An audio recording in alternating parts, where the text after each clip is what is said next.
TV99 Bangla.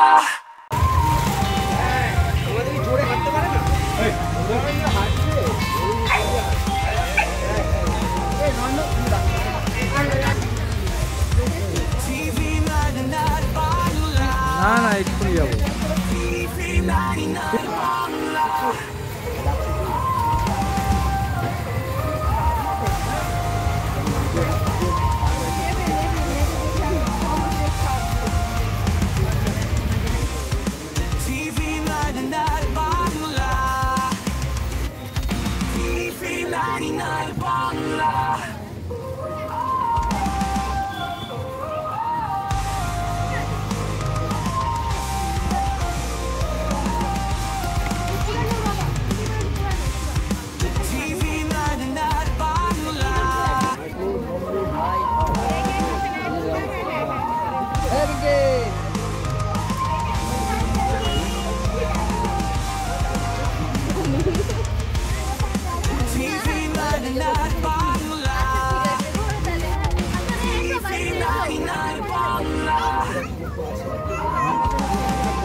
আমাদের পূজা committee হলো হেলাপুকুর সর্বজনীন জগদ্ধাত্রী পূজা কমিটি।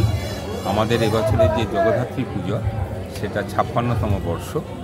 এবারে আমাদের এই ৫৬তম বর্ষে মণ্ডপসজ্জার আকর্ষণ হচ্ছে জগদ্ধাত্রীর শরণম। জগদ্ধাত্রীর শরণম অর্থে আমরা কিছু মুখ এবং মুখোশ দেখিয়েছি।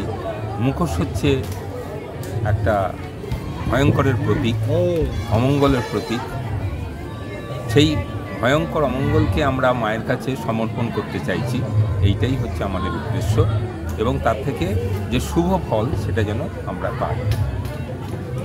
দ্বিতীয়ত হচ্ছে যে আমাদের যে জগদ্ধাত্রী প্রতিমা, এটি একটি বৈশিষ্ট্যের দাবি রাখে। সেটি আমাদের যে ৫০ বছর যখন শুরু হয়েছিল সেই বছর থেকে আমাদের মাকে যে সমস্ত অলংকার পরানো হয় সেটা সম্পূর্ণ সোনার তৈরি, এবং এটা স্পন্সার করে থেকে Senco gold and diamond Chinsurah শাখা।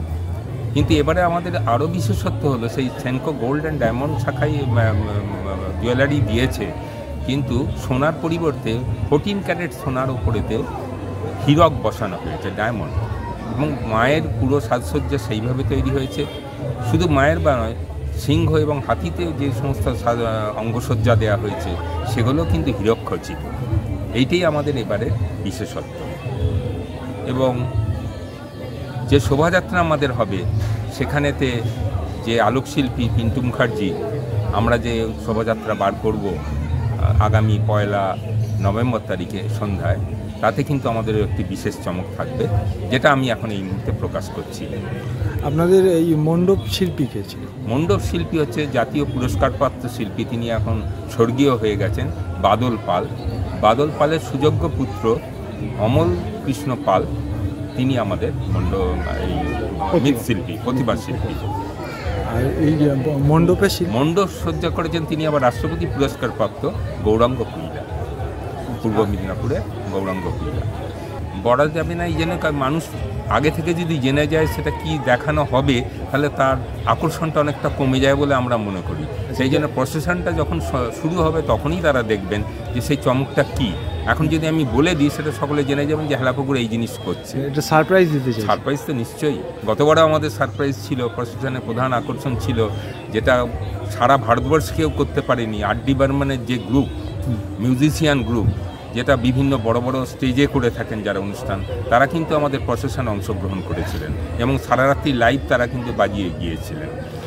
আচ্ছা, এই যে দুর্যোগ হলো, বৃষ্টি হলো, তাতে আপনাদের মণ্ডপের কোনো ড্যামেজ বা কিছু হয়েছে না?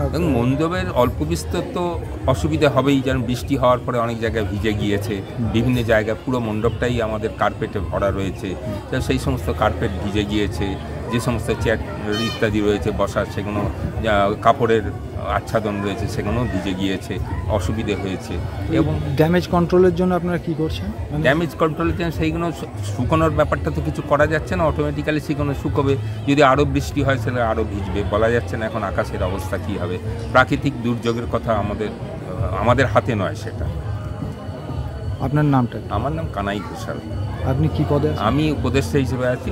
ইনি গিরিজাপ্রসন্ন রায়, ইনি সভাপতি, শম্ভু মাঝি ইনি সহসভাপতি। দত্তগিনি ম্যানশন, সেরা গহনার পীঠস্থান। দত্তগিনি ম্যানশন BSI স্বীকৃত। খাঁটি সোনার গহনা এবং রত্ন কিনতে হলে আপনাকে আসতেই হবে দত্তগিনি ম্যানশনে। 187 station road, Bagbazar, Chandernagore. Phone number 6290628717। TV 99 Bangla.